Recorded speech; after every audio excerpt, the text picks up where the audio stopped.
അബ്ദുൽ ജബ്ബാർ മൗലവി റഹ്മത്തുള്ളാഹി അലൈഹി എഴുതിയ ലേഖനം, ആ ലേഖനം ഇത് 2007 ഏപ്രിൽ മാസത്തിൽ എഴുതിയതാണ്.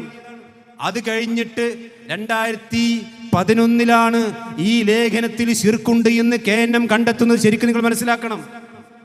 എന്തിനാണ് മുജാഹിദ് പ്രസ്ഥാനം ഇവിടെ കേരളത്തിലുണ്ടായത്? ശിർക്കിനെതിരെ ശബ്ദിക്കാൻ.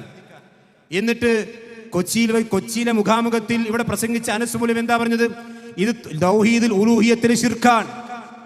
തൗഹീദുൽ ഉലൂഹിയത്തിലെ ശിർക്ക് എന്ന് പറഞ്ഞാൽ അല്ലാത്ത വേറെ ഇലാഹുണ്ട് എന്ന് വിശ്വസിക്കുക. അള്ളാഹുവിന്റെ ഉലൂഹിയത്തിൽ പങ്കുചേർക്കുന്ന ശിർക്കാണ് ജബ്ബാർ മൗലവി എഴുതിയിരിക്കുന്നത് എന്ന് കൊച്ചി മുഖാമുഖത്തിൽ പ്രഖ്യാപിച്ചു.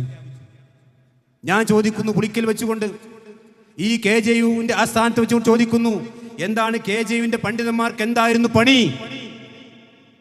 ഇത്രയും വലിയ തൗഹീദിന്റെ കടക്കൽ കത്തിവെക്കുന്ന ഈ തൗഹീദ് റുബൂബിയത്ത്, തൗഹീദുൽ ഉലൂഹിയത്തിനെ പൊളിച്ചു കളയുന്ന ഒരു ലേഖനം മുജാഹിദ് പ്രസ്ഥാനത്തിന്റെ ജുഹയിൽ വന്നിട്ട് 5 കൊല്ലം ഗവേഷണം നടത്തിയിട്ടാണ് ആ തൗഹീദുൽ ഉലൂഹിയത്തിലെ ശിർക്ക് കണ്ടെത്തിയതെന്ന് പറഞ്ഞാൽ കൂട്ടി വേറെ വല്ല പണിക്കും പോയിക്കൂടെ നിങ്ങൾക്ക് എന്ന് ചോദിക്കാൻ ആളുകൾ ഉണ്ടാവും ഇവിടെ.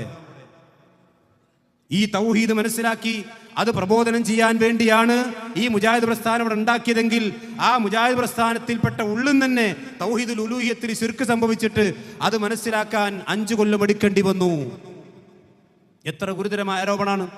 അപ്പൊ നേരത്തെ വൈസ്നൂല് പറഞ്ഞതുപോലെ ഇസ്ലാഹൊന്നുമല്ല വിഷയം,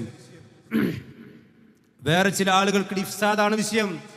ഇത് ഇസ്ലാഹാണെങ്കിൽ ഈ ഇസ്ലാഹിന്റെ പേരിൽ ചില ആളുകൾക്ക് ഇഫ്സാദ് ഉണ്ടാക്കണം, ഫസാദ് ഉണ്ടാക്കണം. അവിടെ പ്രശ്നം ഉണ്ടായത്.